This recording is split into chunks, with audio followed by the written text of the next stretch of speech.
all my respected spiritual brothers and sisters who have come from all over the globe. Greetings of peace to all of you. And we say in the Brahma Kumaris, Om Shanti. I would like you to repeat after me. Om Shanti. Om Shanti. Om Shanti.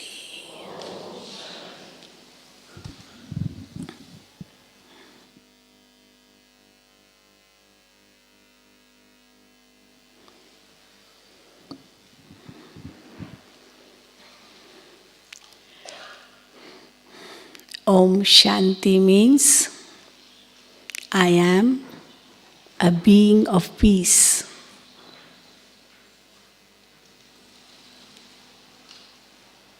We all wish to experience peace.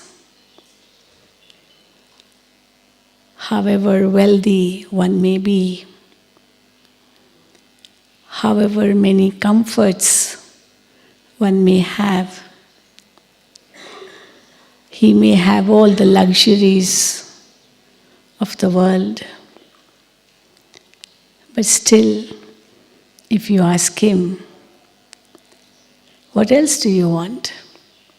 You have everything. Do you need anything else? And the answer will come, yes, I want peace.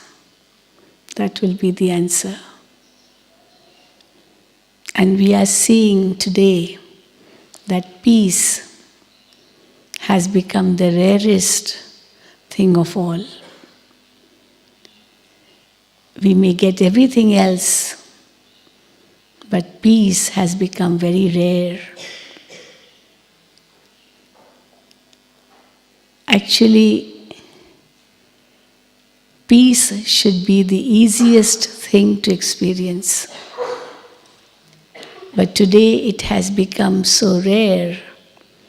Why? Because I'm looking for it outside. And I'm looking for something outside which is not there. It's like looking for a black cat in a dark room, and it's really not there. So how can you find a black cat in a dark room and it's really not there and you're looking for it? How can you find it? Similarly, we are looking for peace and we are not able to find it. And not only not able to find it, but we are also going further and further away from peace. So what exactly is peace? What is peace? Someone was asked, what's the definition of peace?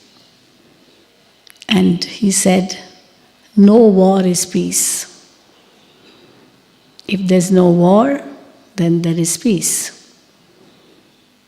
But is it as simple as that? If there is no war, it is peace? Certainly not. Because even if there's no war, still, I don't think there is peace. Then somebody said that when there is love, happiness, freedom, all different types of values in life. And when these values come, then there is peace. But then again, is peace so far away to attain that only when you get all the values in life, then you will get peace? And then somebody said, if there is peace in the whole world, only then I can get peace. But then, when will it come in the whole world? And for that I'll have to wait so long. I need peace now, right now. And we say that peace is just one thought away from you. It's only one thought away from you. If you think you are peaceful, you are peaceful. No one in the world can make you peaceless. If you think you are peaceful. And the other way around, if you think you are peaceless, then no one in the world can make you peaceful. It's as simple as that. So we say that peace is in your thoughts. And therefore it is said, as you think, so you become. Peace is the state of your mind. And if you can understand what the mind is, then you can experience peace. Mind is thought energy. We think so many things. If for 1 minute I tell you all, please, 1 minute silence. Of course, you will all maintain silence for 1 minute, you won't speak. But then that doesn't mean that you are at peace. Because in that 1 minute, you will have at least 30 thoughts. That's what we say. 30 thoughts in 1 minute. It is like one thought in 2 seconds. And if your mind is stressful, you are in stress, a lot of tension, then it could be like a reverse equation. Instead of one thought in 2 seconds, it could become 2 thoughts in 1 second. That is over 120 thoughts in 1 minute. So you can imagine what is peace. It is the state of your mind. And what is mind? It is the most powerful human resource of the world. We talk about different resources on earth. But human resource, it's our thoughts, it's our feelings, it's our emotions, it's our vision, it's our memories. All these all pertain to the mind. And we say that you are not what you eat. Very often we may say, well, whatever I eat, I become that. If I eat too much, I put on weight and I become heavy. But you are not what you eat. Because if you are what you eat and you become heavy, then you wouldn't dance because you're heavy. But we have seen so many fat people dancing. Are they heavy? They are so light. Although they are fat, they are heavy in physical weight, but mentally they are light. And therefore they can dance. And you may ask a skinny person, a very lean person, please dance. He'll say, no. Because he's very heavy inside. And the heavy person is very light inside. It could be that way, why not? So you are not what you eat. You are not what you do. Many people do so many different jobs in the whole day, during the whole day. Someone may be a managing director of a company, but on a holiday he is at home, relaxed, and he is helping his wife in cooking. He is helping in gardening. He is helping in cleaning.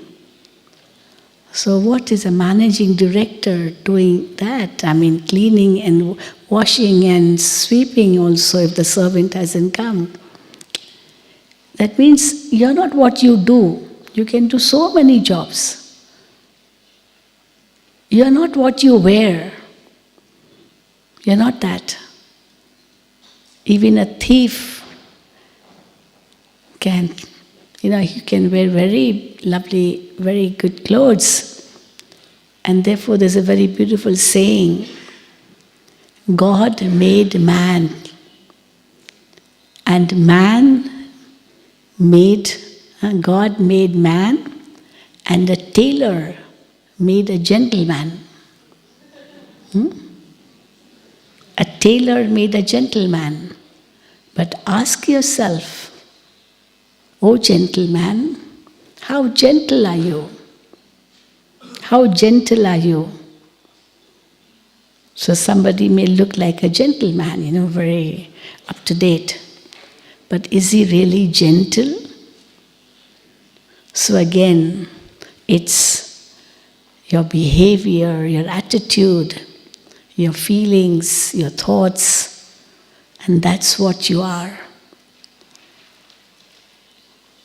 So what is all that?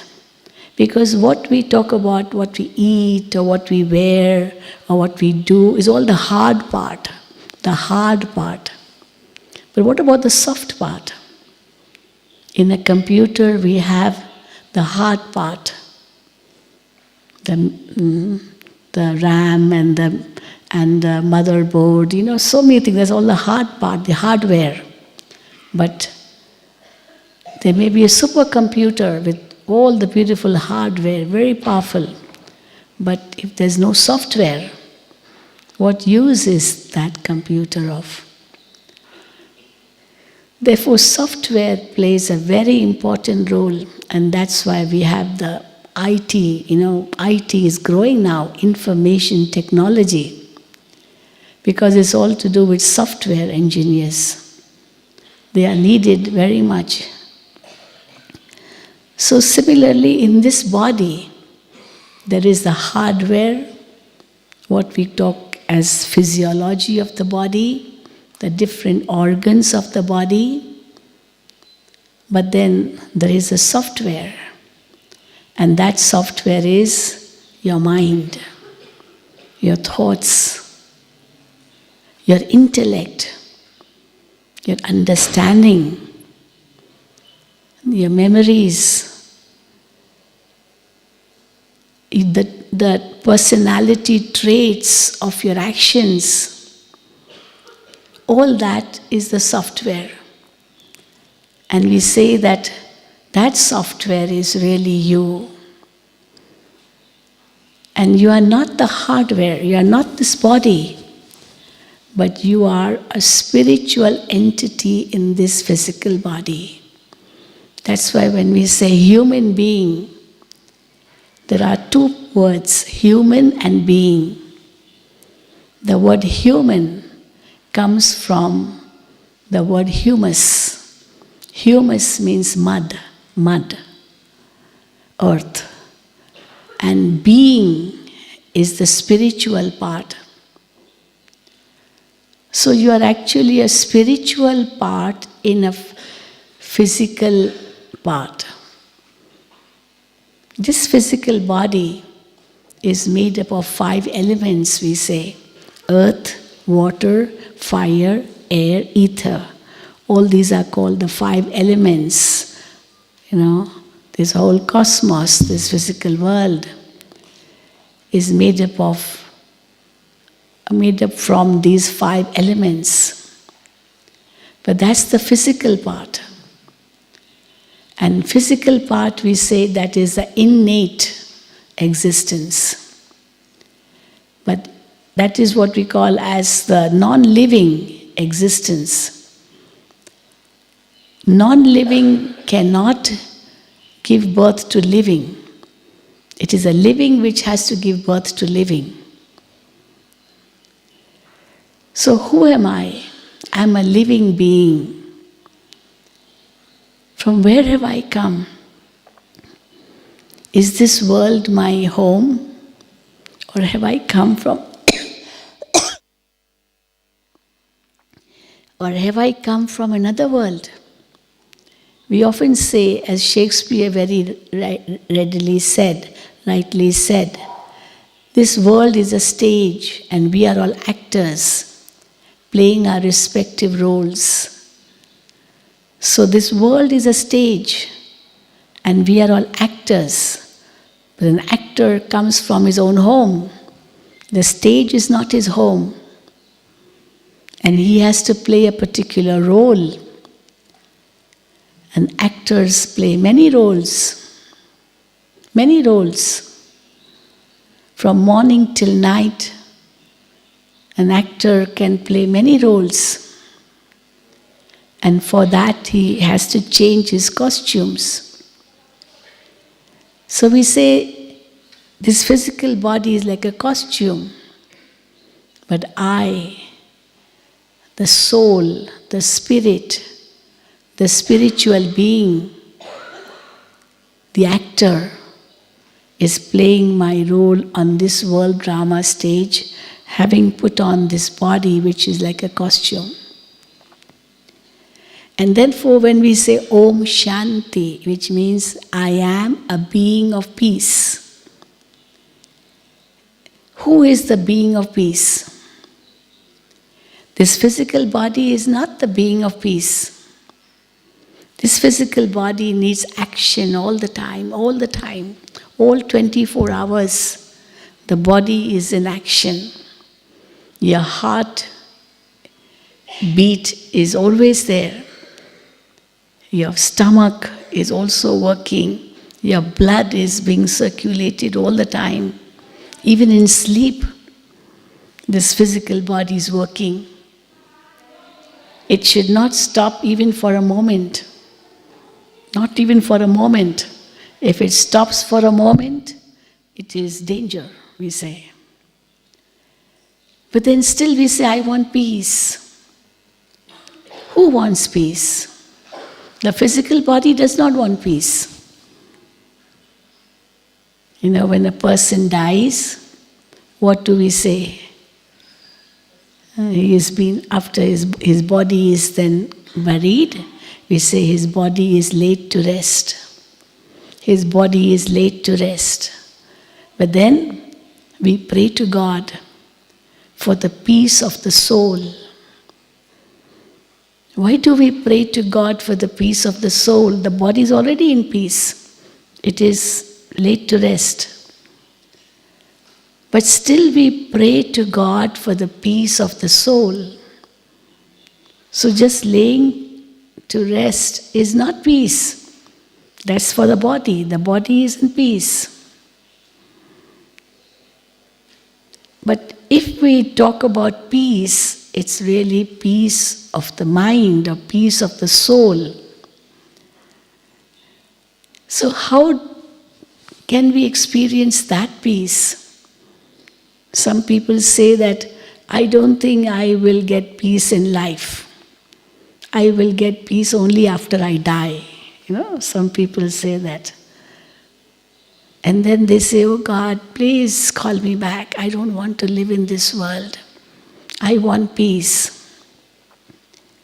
Because they think that being in the body, you can't get peace. You have to leave. You have to go back to God in order to experience peace. But we say, no, you can experience peace whilst in the body too.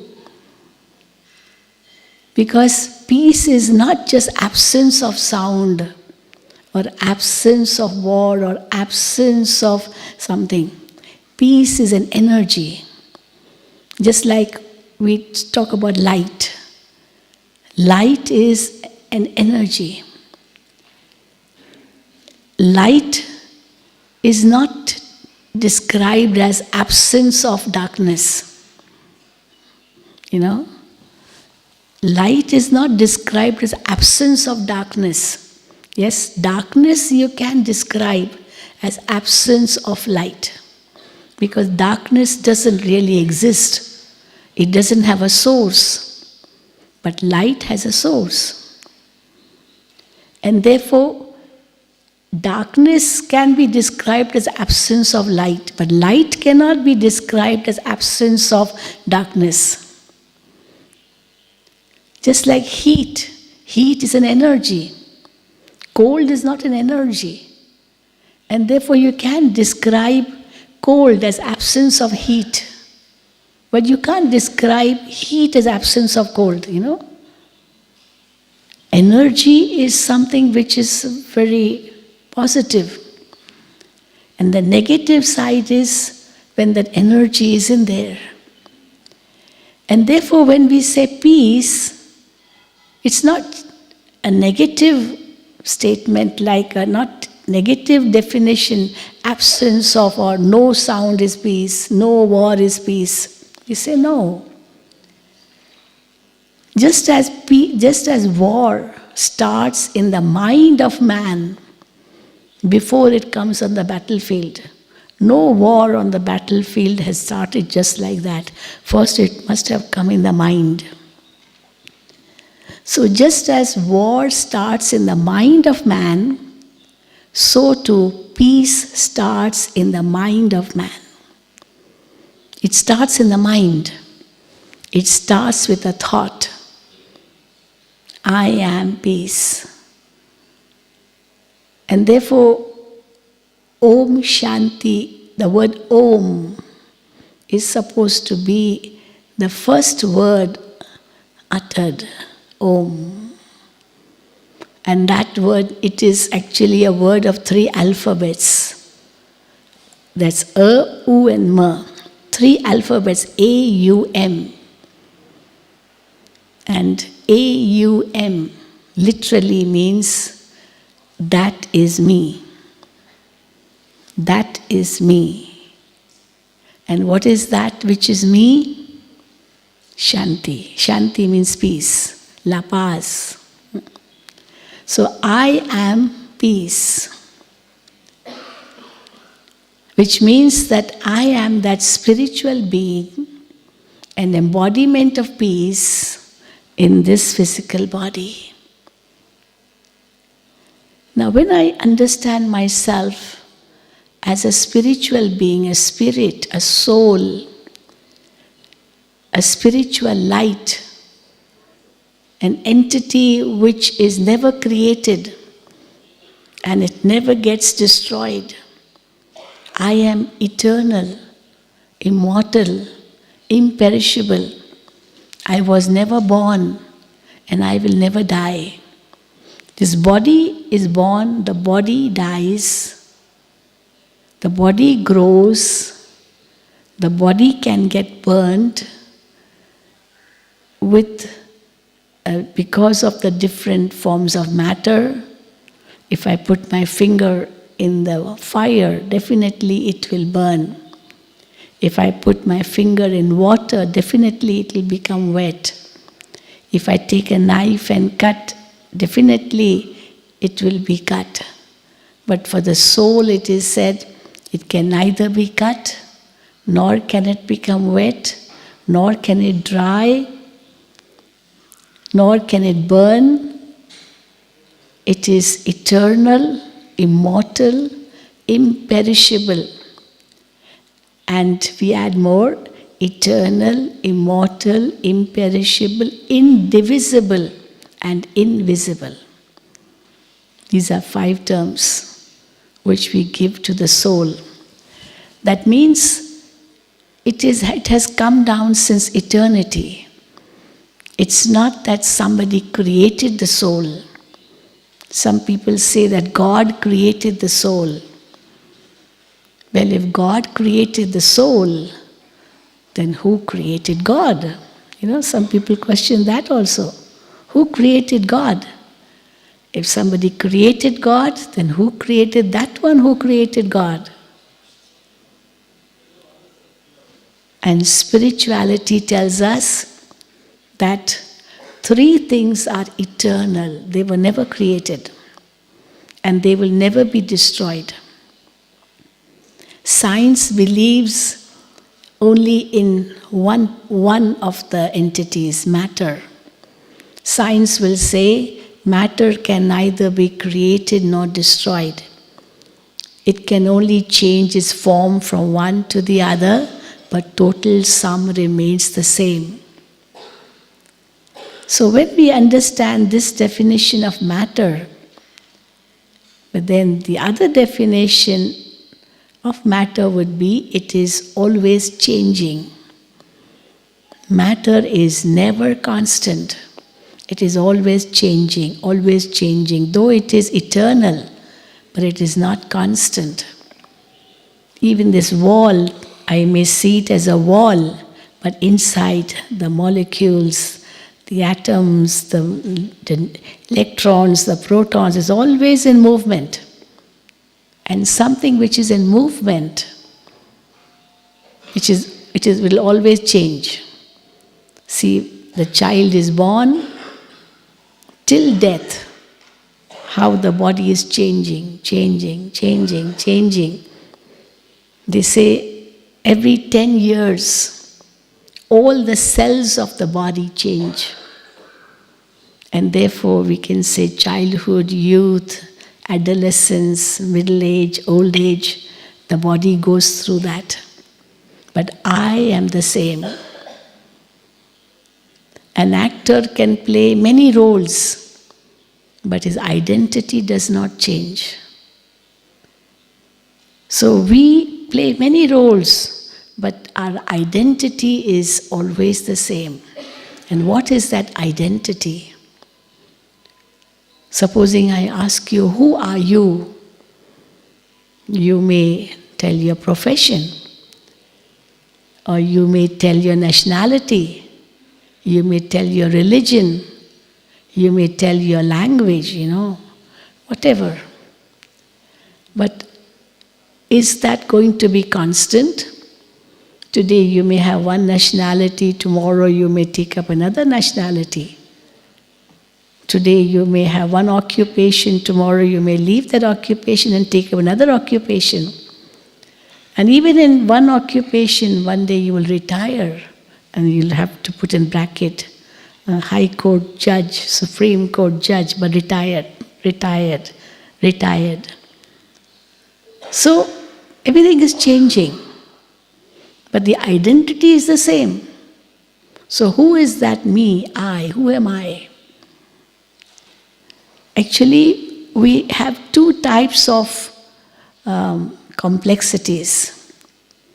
One complexity is the superior complexity, where we have the pride or the ego of our possessions, of our profession. The ego is there. I am this, I am that. Our name, our form, our talents, we say I for that. But then when we go to worship, what do we say about ourselves in front of God? We say, oh God, I'm a sinner. I'm a sinner. I have committed so many sins. Please forgive me. So in front of God, I think I'm a sinner. In front of people, I think I am this and that. But who am I? Just think over. I'm neither the two. So we give you a few minutes to think over. Who am I? Just think over. Understand yourself, your identity.